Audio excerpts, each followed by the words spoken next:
সুপ্রভাত সবাইকে। তো প্রথমে আমি এখানে একটা কড়াইতে করে 2 কাপ বাসমতি চাল আগে থেকে 10 মিনিট ভেজানো নিয়ে নিলাম। তারপর ভালো করে ধুয়ে নিয়ে ওই চালটাকে প্রায় 80% মতো কুক হতে দিলাম। 80% মতো চালটা যখন সিদ্ধ হয়ে যাবে তখন চালটা ঝরিয়ে রেখে দিতে হবে। এরপরে একটা কড়াইতে করে বেশ কিছুটা পরিমাণে ঘি দিয়ে তারপরে দিয়ে দিলাম পেঁয়াজ কুচি।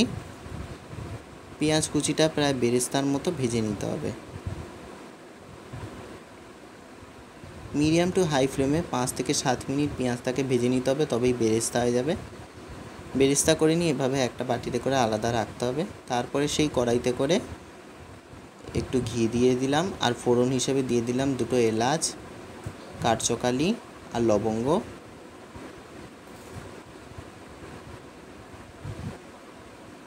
মিডিয়াম ফ্লেমে এগুলো হালকা করে ভেজে নিলাম 1 থেকে 2 মিনিটের মধ্যে।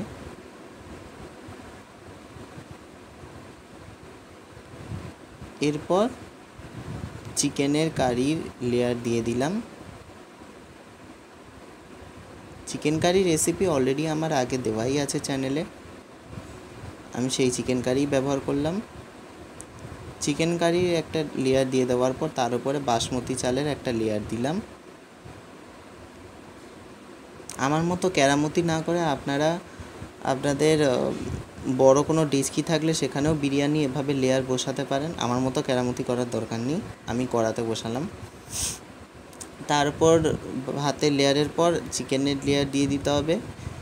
দিয়ে তারপর স্বাদ অনুযায়ী লবণ, হলুদ গুঁড়ো, লঙ্কার গুঁড়ো, গরম মশলার গুঁড়ো আর চিনি দিয়ে দিতে হবে, আর কিছু ড্রাই ফ্রুটস দিয়ে দিতে হবে। এই রকম করে ঠিক 2টো লেয়ার আমি বসিয়ে নিলাম এখানে। একবার করে ভাতের লেয়ার, একবার করে চিকেনের লেয়ার, এইভাবে 2টো লেয়ার বসিয়ে নিলাম।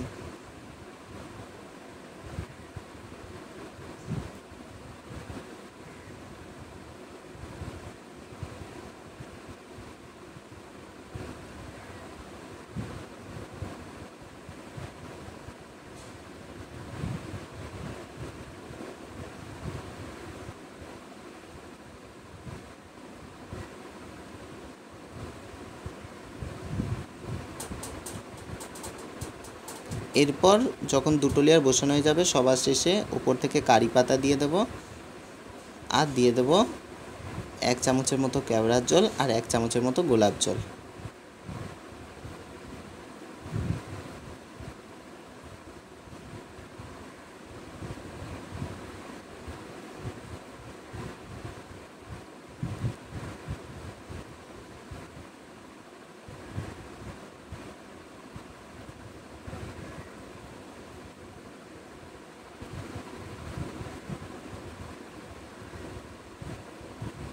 এরপর দুধ আর কেশরকে মিশিয়ে ওপর থেকে ছড়িয়ে যাব প্রায় 2 চামচের মতো, আর তার উপরে দিয়ে দেবো পেঁয়াজের সেই বেরেস্তা ভাজা।